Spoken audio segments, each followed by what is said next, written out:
అయింది జనసేన. జనసేనలో పవన్ కళ్యాణ్ గారు ఒక ట్రాన్స్జెండర్ని చాలా బాగా రెస్పెక్ట్ ఇచ్చి ఏదైనా చెప్పినప్పుడు కూడా ఆయన చాలా బాగా అర్థం చేసుకుంటారు. ఇప్పుడు యూత్కి బాగా కనెక్ట్ అయిపోయింది జనసేన. చాలా మంది కమ్యూనిటీ వాళ్ళు కూడా వెళ్ళి ఆయనతో మాట్లాడడం అయింది. త్వరగా ఆయన జనాల కోసం బయటకు వచ్చి మాట్లాడతారు కాబట్టి మాకు రిజర్వేషన్స్ గురించి కానీ, జాబ్స్ రాబోయే దాని గురించి కానీ, పెన్షన్స్ గురించి కానీ, ఇంకా ఏదైనా ఇంప్లిమెంటేషన్స్ కానీ, ఇప్పుడు స్థలాలు కానీ, ఇల్లు కానీ, మా కోసం ఏదైనా చేయాలి అని అంటే ఆ పార్టీ అనేది రావాలి. ఓకే, ఆయన ఆల్రెడీ కూడా చెప్పారు. ఓకే, జనసేనకి టీడీపీకి అనుకుంటున్నారు. మీ ఓటు? మా వారు పవన్ కళ్యాణ్ ఫ్యాన్ అండి. ఓకే, ఓకే, జనసేనకి మీ ఓటు. అయితే ఇప్పుడు మీరు ఒక ట్రాన్స్జెండర్ పెళ్లి చేసుకున్నారు కాబట్టి ట్రాన్స్జెండర్స్ కష్టాలు మీకు ఏమన్నా తెలిసినాయా, లేకుంటే వాళ్ళు ఎట్లా ఉంటారు?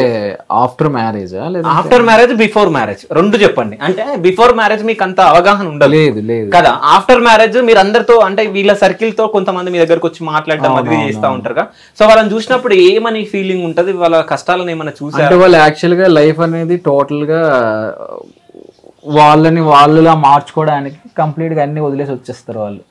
సో ఈజీ చెప్పాలంటే సాక్రిఫైస్ వాళ్ళు చేస్తారు బేసిక్ గా ఫస్ట్.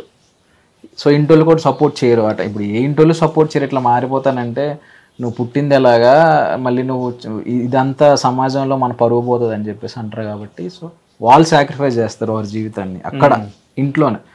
సో ఇంటోళ్ళు ఆ టైంలో వాళ్ళకి సపోర్ట్ చేయరు. వీళ్ళు ఇంప్రూవ్ అయ్యి బాగా ఇచ్చేసిన తర్వాత మళ్ళీ లాక్కునే ఇంటోళ్ళు కూడా ఉంటారు, స్టార్టింగ్ నుంచి సపోర్ట్ చేసే ఇంటోళ్ళు కూడా ఉంటారు. సో ఏదైనా కానీ వాళ్ళు సాక్రిఫైస్ అయితే చేస్తారు, కష్టాలు చాలా పడతారు, నేను చూస్తూనే ఉంటాను. అయితే మీ పెళ్ళైన తర్వాత ఎప్పుడన్నా తిను మీ దగ్గర ఏడ్చిన రోజులు ఉన్నాయా? పెళ్ళైన తర్వాత తన కష్టాలు అవి చెప్పుకొని ఏడుస్తుంది కానీ కనిపించదు, అంటే చూపియదు. ఓకే, కన్ను నుంచి నీళ్ళు వస్తే నాకు తెలుస్తుంది, దాన్ని దాచిపెట్టేస్తుంది అట్లా. ఓకే, ఇంకా కష్టాలు నేను అన్ని తెలుసు ఓవరాల్ గా. సో A to Z తన గురించి నాకు తెలుసు కాబట్టి ఇంకా తెలియాల్సినవి ఏమీ లేవు.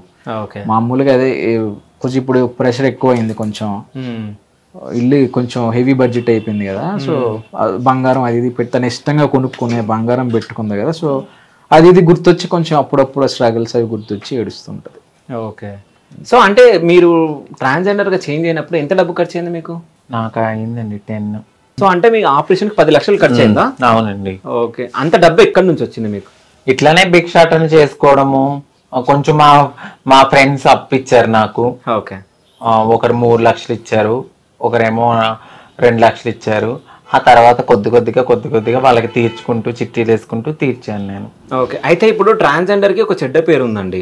ఎట్లా అంటే సెక్స్ వర్క్ చేస్తారు, అది ఇది రోడ్ల పైన తిరుగుతారు, అది కానీ. అంటే మీ దగ్గరికి ఎవరన్నా వచ్చినప్పుడు వాళ్ళకి ఏమైనా సజెషన్లు ఇస్తారా మీరు? అంటే ఆ వర్క్ వద్దు మనకి, ఇట్లా ఉండండి మీరు. ఒకవేళ ఎవరన్నా అబ్బాయిలు మీ దగ్గరకు వచ్చి మేము చేంజ్ అవ్వాలనుకుంటున్నాం అన్నప్పుడు మీరు ఏం సజెషన్లు ఇస్తారు వాళ్ళకి? సెక్స్ వర్క్ అనేది నాకు తెలిసినంత వరకు, ఇప్పుడు నన్ను వదిలేయండి, ఇప్పుడు నాకు పెళ్ళయింది కాబట్టి అది వేరు.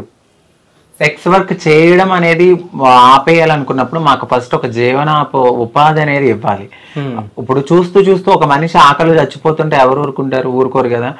ఒక రకంగా సెక్స్ వర్క్ మా కమ్యూనిటీలో కొంతమంది చేయడం బట్టే కొన్ని మానభంగాలు అలాంటివి అనేవి తగ్గినాయి. ఇప్పుడు కావాలని ఎవ్వరు వాళ్ళ ఒళ్ళు తీసి వేరే వాళ్ళకి అర్పించాలని ఎవ్వరు అనుకోరు. ఏదో ఒక ఉపాధి లేకో, వాళ్ళకు ఒక జీవితం లేకో, ఇక బ్రతకలేని స్థితిలో కూడా బ్రతకాలి, ఇటు తల్లిదండ్రులు దూరం చేసి నా కడుపు నేను కాల్చుకుని ఏదో చేయాలి అన్న ఉద్దేశంతో ఈ మధ్యకాలంలో కొంతమంది చేస్తున్నారేమో తప్ప మాకేమి సరదా ఎక్కువ మా కమ్యూనిటీ వాళ్ళకి ఏదో ఇదైపోయి అయితే ఖచ్చితంగా చేయరు. ఒక మంచి ఉపాధి ఇవ్వండి, ఎందుకు చేసుకోరు. ఇలా సెక్స్ వర్క్ చేసి ఒక అపోహతో ఇలా చూసే బదులు వాళ్ళకు ఒక జీవనాధ వృత్తి చూపియండి.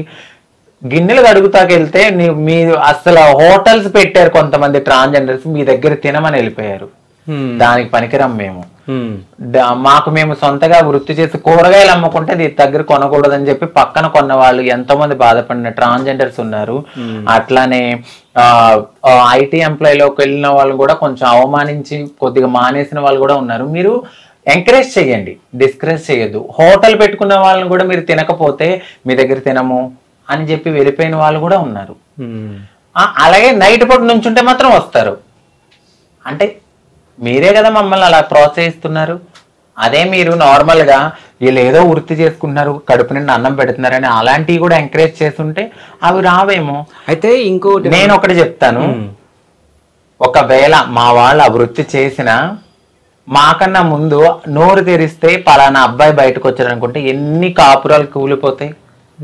అవి కూడా కడుపులో పెట్టుకుని వచ్చిన వాళ్ళకు ఏదైతే వచ్చారో ఆ పని చూసుకుని వదిలేస్తారు అంతే తప్ప వాళ్ళ జోలికి వెళ్ళరు, ఏమీ చెయ్యరు. కానీ ఇది ఒకటి అడగాలి, నేను ఇట్లాగే విన్నా న్యూస్లో. అంటే మీరు ఒకవేళ నిల్చున్నప్పుడు అంటే ట్రాన్స్జెండర్స్ నిజంగా లాయర్స్, డాక్టర్స్, పెద్ద పెద్ద వాళ్ళు వస్తారంట, అంటే పొలిటికల్ లీడర్స్ అట్లా, నిజమేనా అదంతా? అవును, వస్తారండి. ఓకే. ఎందుకంటే నేను ఈ కమ్యూనిటీలో ఉన్నాను కాబట్టి నేను మాట్లాడుతున్నాను. ఇప్పుడు చెప్పినంత మాత్రాన నేను నెగిటివిటీ స్ప్రెడ్ అవుతుందని నేను అస్సలు అనుకోను. ఎందుకంటే నాకు తెలుసు కాబట్టి. ఇప్పుడు నేను పెళ్లి చేసుకున్నాను, ఒక పద్ధతిగా ఇక్కడ కూర్చున్నాను అయి ఉండొచ్చు, కానీ నేను నా కమ్యూనిటీ అనేసరికి నేను ముందుకు వెళ్తాను, మాట్లాడతా వాళ్ళ కోసం. అది మా ఆయనకి కూడా తెలుసు.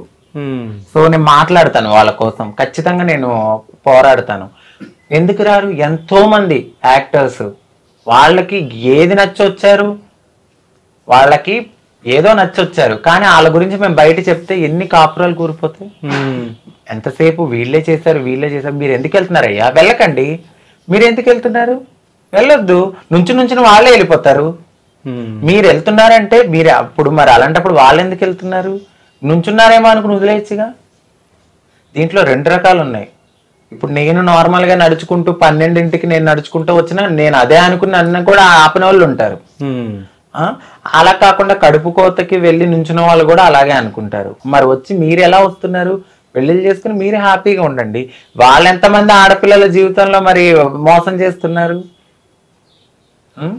సెక్స్ వర్క్ మాత్రం మమ్మల్ని అలా చూస్తారు అంతే. అది కరెక్ట్ కాదు. మీరు ఎంకరేజ్ చేయకండి. ఫస్ట్ నుంచి వాళ్ళే వెళ్ళిపోతారు. ఏం అవ్వట్లేదని వేరే ఆధారం చూసుకుంటారేమో. లాజిక్ గా ఆలోచిస్తే అది కరెక్టే కదా. సో అంటే మీ డ్రీమ్ ఏంది? మీరు ఏం చేయాలనుకుంటున్నారు? ఏమైనా ట్రస్ట్ గానీ ఏమైనా పెట్టాలని?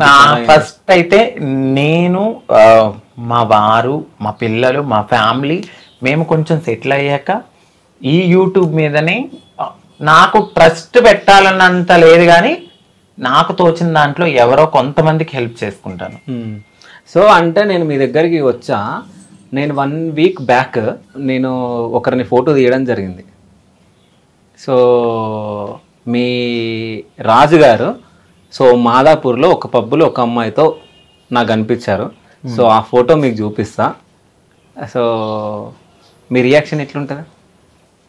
ఏముంది, సరదాగా మా వారు అలా ఏముండదు. ఆయన పబ్బుకి ఏమి వెళ్ళరే నాకు చెప్పకుండా. ఓకే. రియాక్షన్ ఏమి ఉండదు అసలు. దాని హ్యాపీయా మీకు? హ్యాపీ అని ఏమీ లేదు, కానీ అస్సలు జరగదు. జరిగితే 110% బల్లగుద్ది చెప్తున్నాను. మా వారు నేను లేకుండా పబ్బుకి అంతే వెళ్ళడు. ఓకే. ఫోటో అసలు చూడను కూడా. అది ఏదో మీరు మాఫీ చేశారేమో అనుకుంటాను నేను. ఓహో, మేము మార్ఫింగ్ చేసి చూపిస్తామా? ఓకే. అంటే మీరు మీ పిచ్చి నమ్మకం అనుకుంటా, ఐ థింక్. అది నాకు మా ఆయన మీద ఉన్న దృఢమైన నమ్మకం. ఎందుకు అనుకోరు? ఓకే. సో చూపిస్తే చూపియండి. మీ ఆయన్ని అడగండి ఒకసారి, వెళ్ళి రాలేదా? చూపించండి, చూస్తా. ఇంపాసిబుల్. ఆ రోజు మీరు నాకు దొరకలే ఫోటోకి, లేకుంటే ఆ రోజు ఫోటో తీస్తుండే. మా వారు